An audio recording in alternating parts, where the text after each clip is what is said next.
Picture this. You've been holding on to something for days, weeks maybe. A comment he made that stung, a promise he forgot. Again, that way he shut down when you needed him most. You turn it over in your mind, rehearsing how to bring it up. Just right. You pick your moment carefully. Not in the middle of his game, not when he's stressed from work. You soften your voice. Start with, I feel, instead of, you're doing everything, the articles say. And then it happens. The second the words leave your mouth. Hey, this hurt me. You see it. His jaw tightens. His eyes flick away. Maybe he crosses his arms, sighs like you're being dramatic. Or worse, he fires back. Here we go again. Or, you're too sensitive. Or, I can't do anything right. Suddenly, you're the one comforting him. Or worse, you're in a full-blown fight about how you always blame him, and the original hurt? Buried under defensiveness. Forgotten. And now, you're left with this awful, hollow feeling. Not just hurt by the thing he did, but lonelier than before. You spoke up. Because now you know, it's not just about the forgotten date or the dismissive comment. It's the pattern. The realization that every time you try to bridge the gap between you, he burns the bridge and acts like you lit the match. So you start to wonder, is it me? Am I asking for too much? Let me say this loud enough for the women in the back. No, you're not. If this cycle sounds familiar, if you've ever swallowed your hurt because it's easier than facing his defensiveness, stay with me. Because today we're talking about why this happens and what to do when healthy communication feels impossible. And trust me, this isn't about fixing him. It's about reclaiming your voice. Because your feelings, they matter. Even, especially, when they're inconvenient. There's a particular kind of loneliness that doesn't come from being physically alone. It comes from being unseen by the person who knows you best.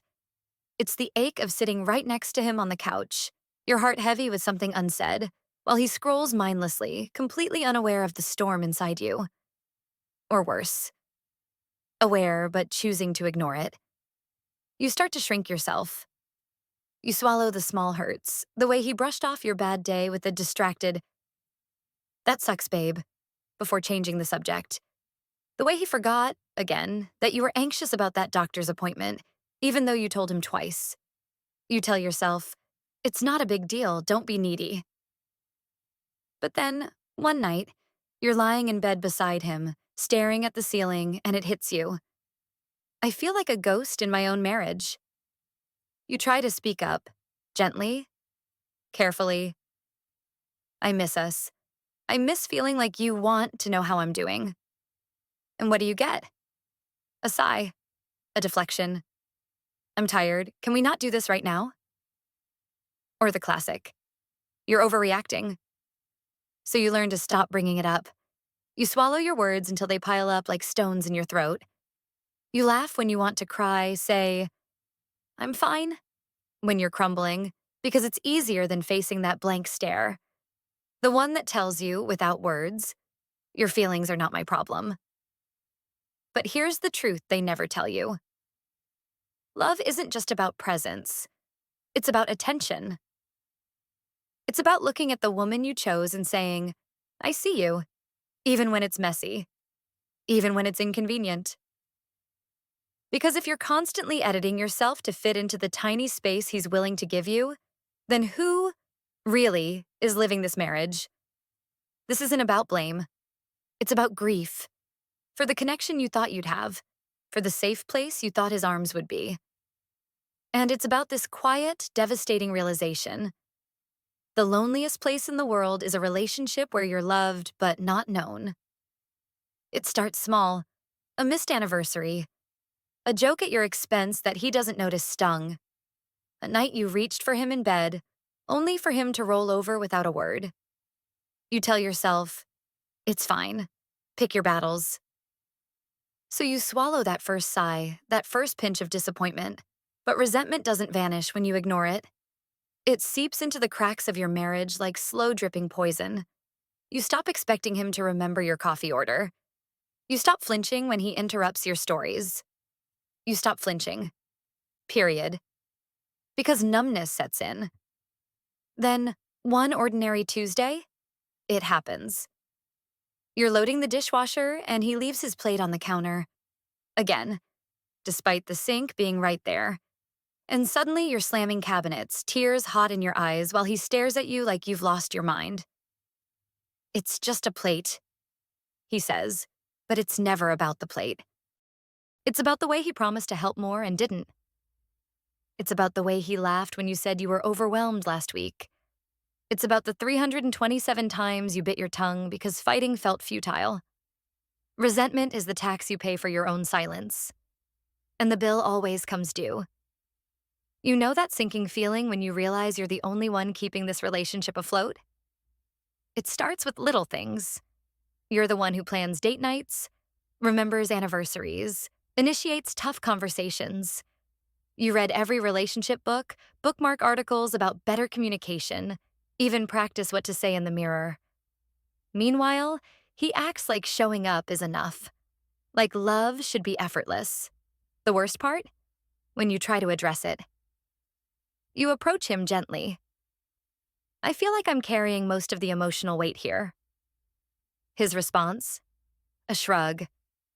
"You're overthinking things." Or, "I just don't obsess over this stuff like you do." It's maddening. Your effort gets framed as nagging while his indifference gets called being easygoing. So you try harder. You make charts. You send him therapist-approved podcasts. You bite your tongue when he forgets again. Because if you stop trying, you know what happens?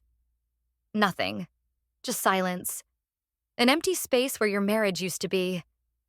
Here's the painful truth no one tells you. Love isn't passive. It's not about just occupying the same space. Real love is showing up, day after day, choosing each other, fighting for each other. If you're the only one making those choices, you're not in a relationship. You're in a one-sided performance, playing both roles while he watches from the audience. The exhaustion you feel? That's your soul begging you to stop pouring into someone who won't even hold the cup. There comes a moment, maybe in the shower, maybe at 3 a.m. when you can't sleep, when the truth hits you like a physical pain. He's not going to change. Not because you haven't loved him hard enough, not because you haven't explained it right, but because he simply doesn't want to. You've tried everything. The gentle approaches, the tearful pleas, the spreadsheets of chore division, the highlighted articles, the silent treatments, the explosive fights. Even that one desperate night you got down on your knees and begged him to see you. And still, nothing changes. Not really. Maybe he improves for a week, just enough to give you hope before slipping back into old patterns. The whiplash leaves you dizzy. You start questioning your own memory. Was it really that bad? Am I expecting too much? Here's what no one prepares you for. The most heartbreaking realization isn't that he won't change. It's that he doesn't believe he needs to. That he's perfectly content watching you drown in loneliness while he stands safely on shore. This isn't about blame anymore. It's about survival. About looking at your life and asking, can I live like this for another year? Another 5? Is this the love story I want to tell my daughter? When I'm old, will I regret staying more than I'd regret leaving? The answers might terrify you. But here's what's more terrifying. Waking up at 60, realizing you spent your one precious life waiting for someone to love you the way you've always loved them. You deserve more than crumbs of affection. You deserve the whole damn feast. My love, if you're watching this with tears in your eyes and that familiar ache in your chest, I need you to press pause for just one moment. Put your hand over your heart. Do you feel that? That's your worth begging to be acknowledged. This isn't just another pep talk. This is your wake-up call wrapped in compassion. This isn't about making another empty promise to yourself that things will get better. This is about finally seeing your situation with clear eyes and giving yourself real, actionable choices. Right now, you have three paths before you. You could continue exactly as you are, biting your tongue, making excuses for his behavior, pretending the occasional crumbs of affection are enough. But we both know where that road leads, to waking up one day barely recognizing the woman in the mirror.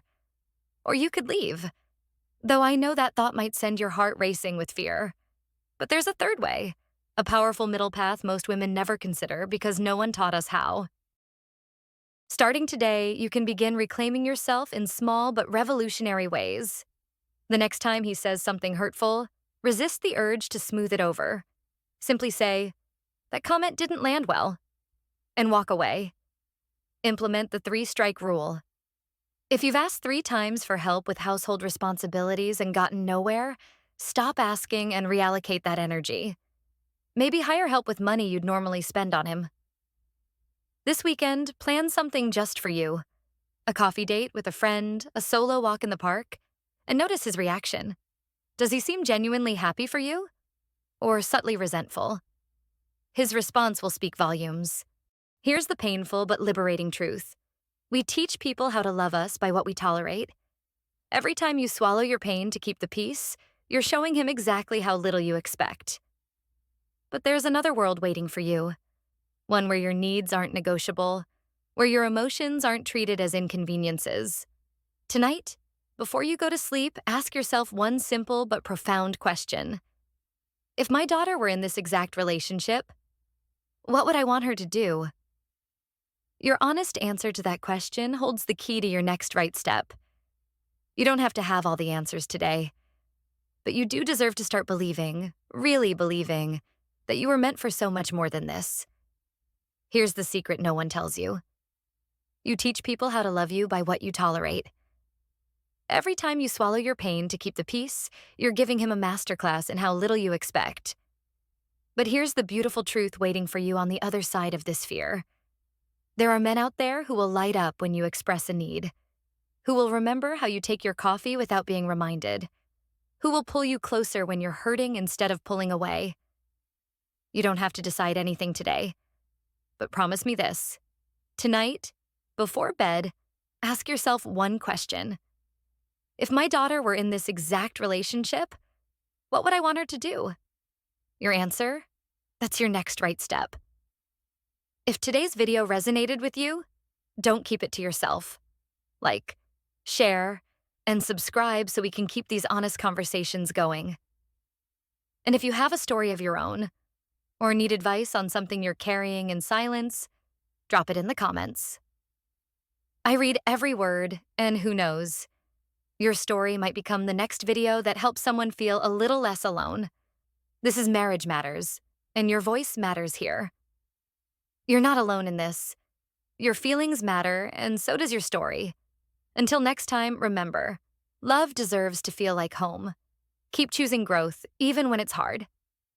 Especially when it's hard.